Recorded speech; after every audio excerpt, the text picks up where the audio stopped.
All right, there's two different kind of comparison tests. There's the limit comparison test, and then there's kind of like a direct comparison test.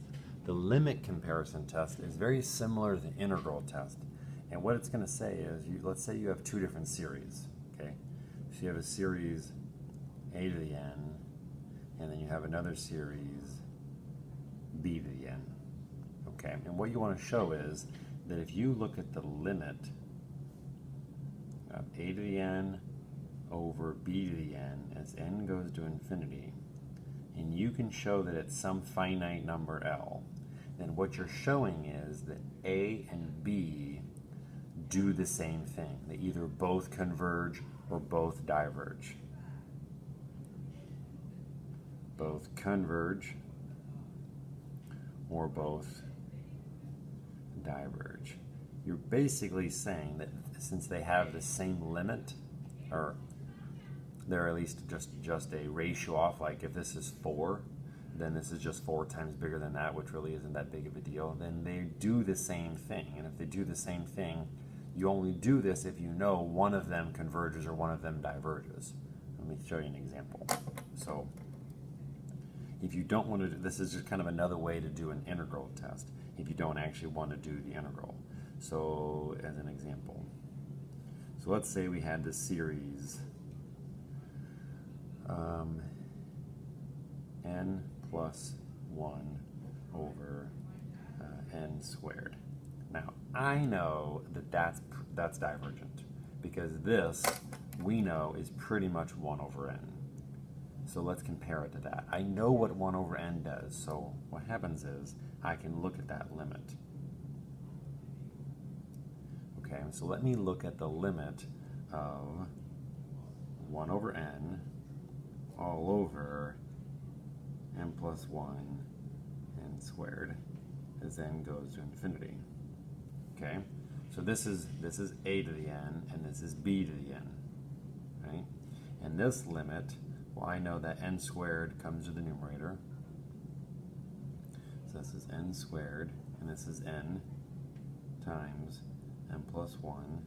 So this is n squared over n squared plus 1. And as n goes to infinity, this is equal to 1. It's some finite number. And so I can show that the limit of a to the n versus b to the n is some finite number.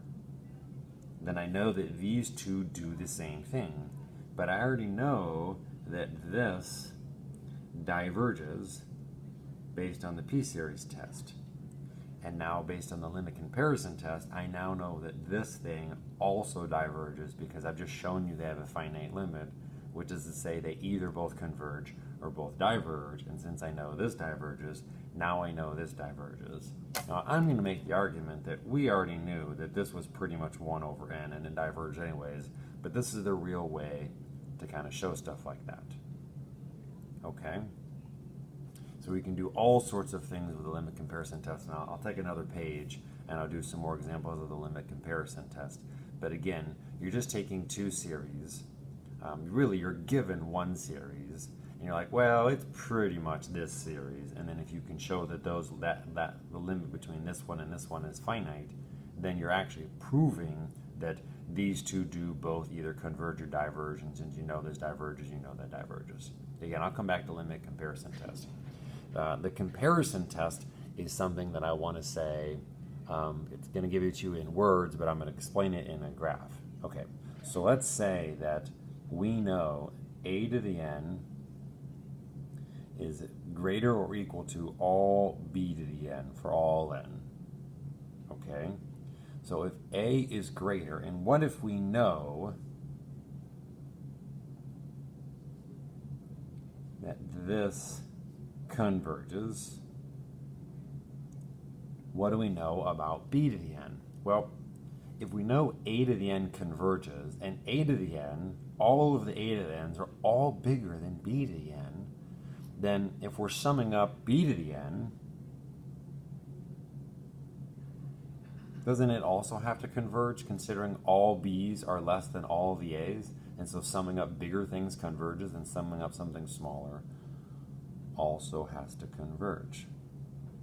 Okay? Okay. what if I knew, the flip of that, what if I knew that summing up all the b to the n's diverged? Then what could you say? Well, then the sum of a bigger series, a to the n, clearly also has to diverge. Think about that for a second. If summing up small things still has an infinite sum, then summing up a bigger series, of course, has to diverge. Think about it in terms of an area here. Okay? These are two functions. A to the n is this bigger function. So a to the n is this function up here. Okay? And then b to the n is some function down here. Okay? What does this top one say? This says that the blue area is finite. Then of course the red area is finite. This one says if the red area is infinite, then of course the bigger one is also infinitely big. Think of that again. Again, converges is some finite area, diverges an infinite area. If you know the small one diverges, if b to the n diverges, then of course the bigger one diverges. If you know the big one converges, if the big one converges, then of course the smaller one converges. Remember, converges is some finite sum. Now, if you know a to the n diverges, what does that mean? Well, it means nothing. Showing me the big one has an infinite area says nothing about the smaller one. The smaller one could have a finite area. This is nothing. Absolutely no information about b to the n. If b to the n converges, what does that say about a to the n? Also, nothing. Showing me that the red area is finite says nothing about the bigger blue area. The bigger blue area could be infinitely big. These two prove things. These prove nothing. Again, go through that in your head thinking about the graph. If the big one converges, the small one must converge.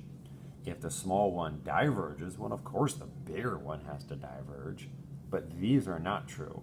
If the big one diverges, what do you know about the small one? Nothing. I don't know. Maybe it converges. If you know the small one converges, what do you know about the bigger function? I don't know. Maybe it converges. Maybe it diverges. These prove nothing. These prove everything. Okay? So this is from a comparison, a direct comparison test where you're directly comparing one function is always bigger than another function. Okay? Let's do a couple more examples of the limit comparison test because I really just kind of did one on that first one. Again, a limit comparison test is kind of justifying things for us. So you can look at some function like the square root of n over, I don't know, n cubed plus 2, something like that. Now, I'm going to make the argument that we know that this is pretty much 1 over n to the 5 halves. So we know it converges, but it's not technically p-series. We can't really do the integral of this. What you can do is you can compare it. So just go ahead and compare it to what you think it pretty much is, and then everything will work out nice here. So let's write the limit of 1 over n to the 5 halves over square root of n over n cubed plus 2 as n goes to infinity. Okay, so I'm looking at the limit of a to the n. Now again, I know what this does. I know this converges. I'm not sure what that guy does, but if I can show that this limit is some finite number, then these two either both converge or both diverge, but since I know this converges, I'm going to prove that this converges. And again, think of some algebra here. This is going to go into the numerator, and this is n to the 5 halves times n to the half, which is n cubed. The limit of n, as n goes to infinity, of n cubed plus 2 over n cubed is just 1. Since it's a finite number, these two do the same thing, meaning this converges because we know this converges. We know this converges based on a p-series test. So really, the limit comparison test for us, it really justifies ugly p-series.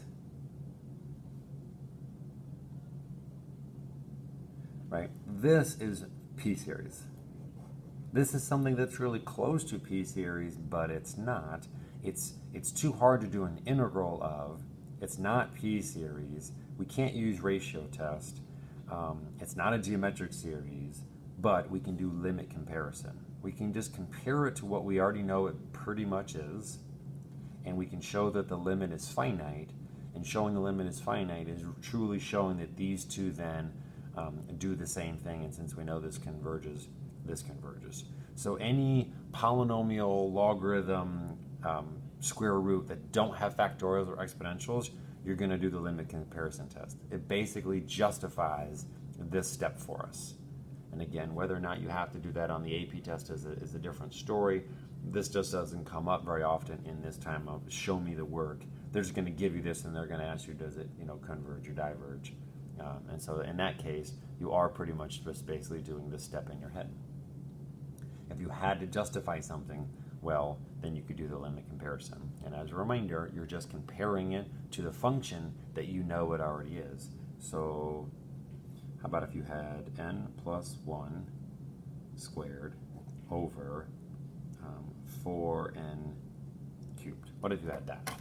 Well, I'm telling you, this is pretty much n squared over 4n cubed. So it's pretty much 1 over 4n, which we know diverges.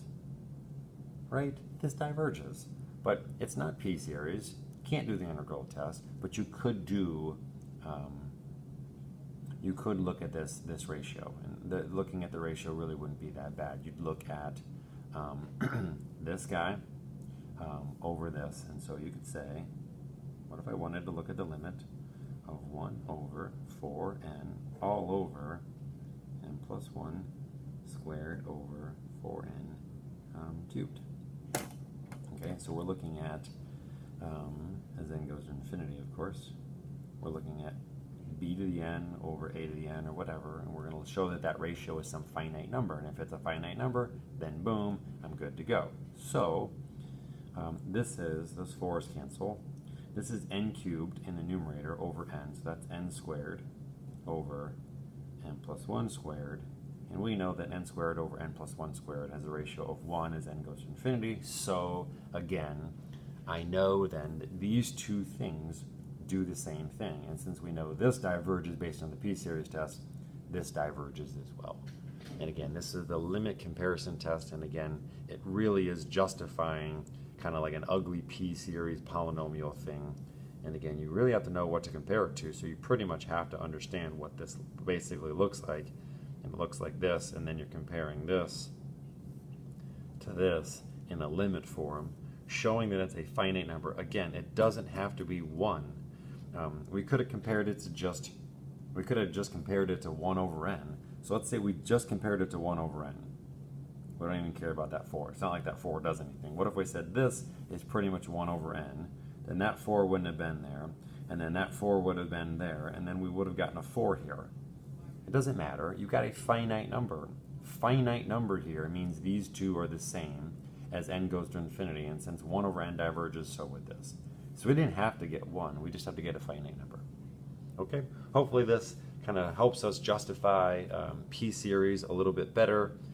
And again, the comparison test in the abstract, if I don't even give you things and I just tell you information about A and B, meaning the two series, then you can think of the graphs. And again, 2 pieces of information are helpful, 2 pieces of information tell us nothing.